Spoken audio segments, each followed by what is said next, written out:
Hello, and welcome to the Rock Metal Podcast. I'm your host, John Harris, and today on Rock Metal Podcast, we have Obsidian Mantra. They have a new album called Led Astray, which was released on November 27th of 2020, and right now I'm being joined by Casper to share some more information about this stellar release. So, Casper, welcome to the show.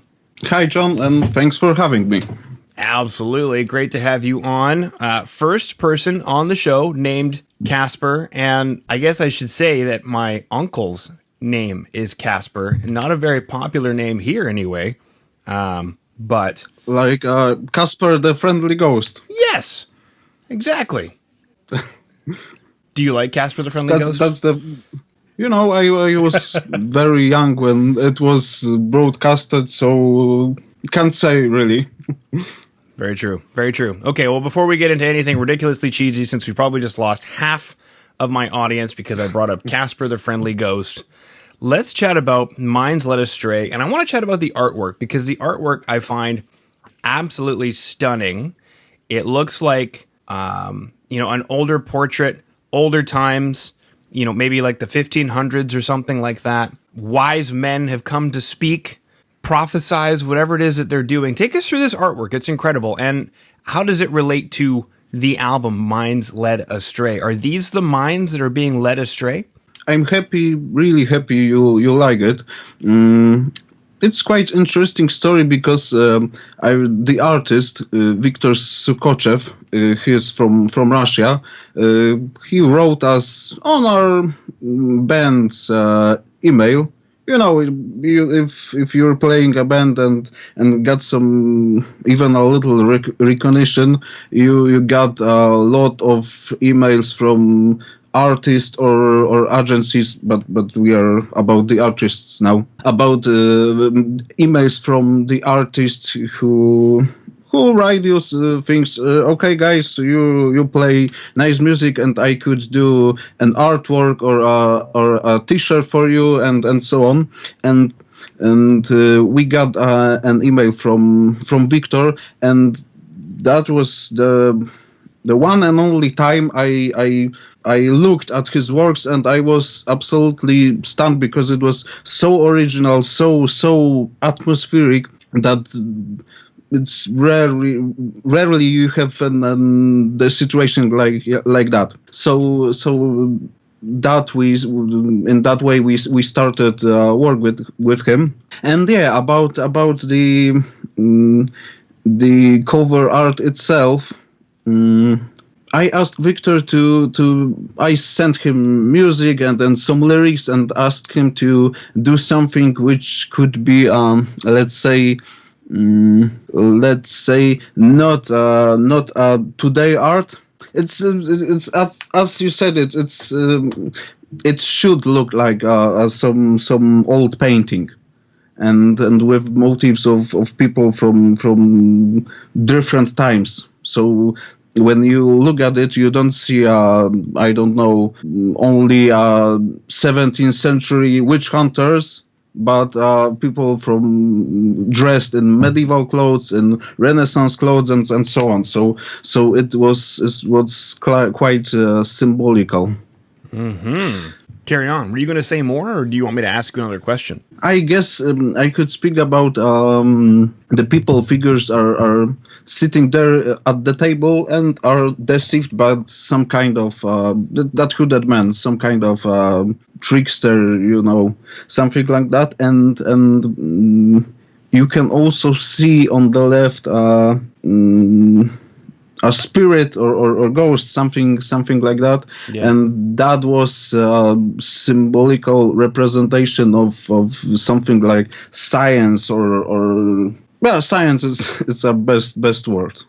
So that was corresponding with anti-supernatural meaning of the album. Okay.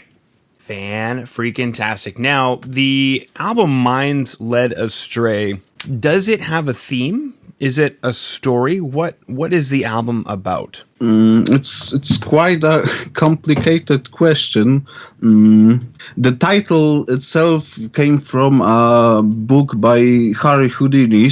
That's that Harry Houdini, a magician. So probably that's not too heavy metal person, let's say. But his book, A Magician Among the Spirits, is about his research of the cases of so-called hauntings or communication with the spirits, things like that. And because he was an experienced magician, he could denounce every case he met. And there was a quote from this book which became the basis from the album.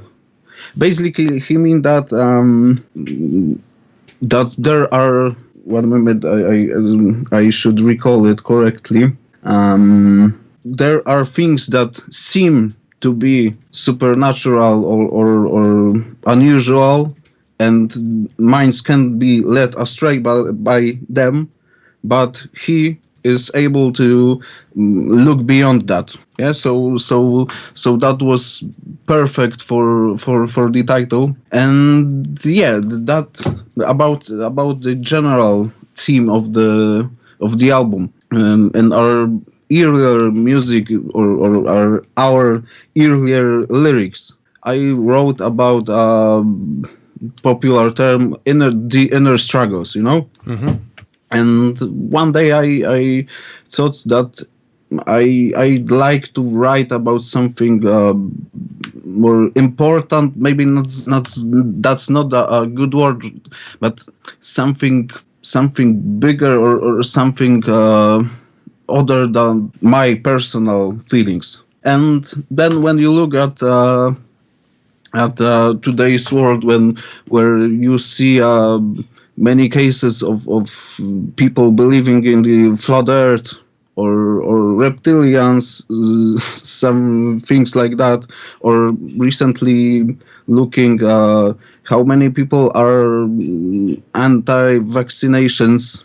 I know you can have some rational good reasons to not get vaccinated, but if you catch every little fake news and you have to base on just something like that, it's lame. It's just lame. So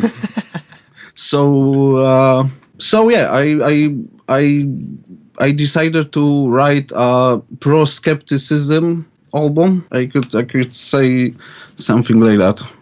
Okay. All right. Fantastic. Now, I guess musically, take us through this record. What did you guys set out to do musically with this album?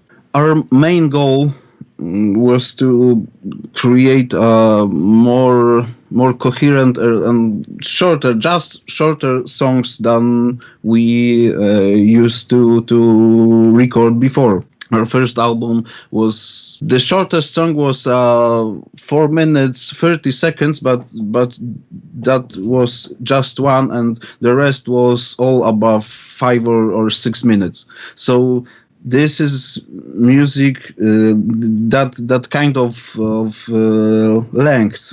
It's hard to promote. It's hard to listen to. So yeah, we decided we'd like to write more not radio friendly, but more easy listening music. Let's say. Easy, it's not a good word, but hope you know the thing. I hope. Yeah, John Tesh. John Tesh comes to mind. If anybody else is old out there, John Tesh comes to mind as far as easy listening music is concerned. It was all the rage here in North America in the early 90s. You had Michael Bolton, John Tesh. You had all these easy listening guys. Okay, don't know these names. Oh, that's unfortunate. You should look them up. You'll understand what easy listening is. But you know, you mean easy listening like ambient music or? No, it was a genre. I don't know if it still is a genre, but in the 90s it was a genre called easy listening. So if you went to a record store, you could flip through the easy listening genre. It was also referred to as adult contemporary.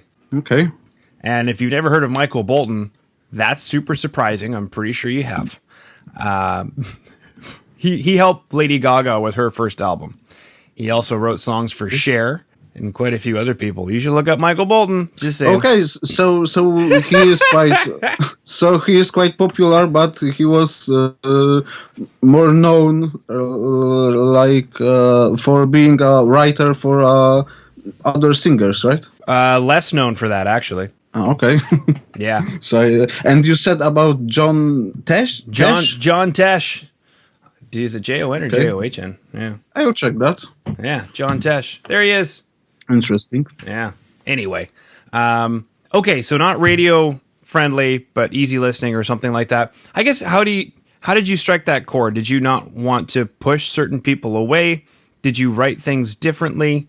How did you approach writing a record from that perspective or paradigm? It was not that like we gathered and said, okay, we only should do this and that, and we have to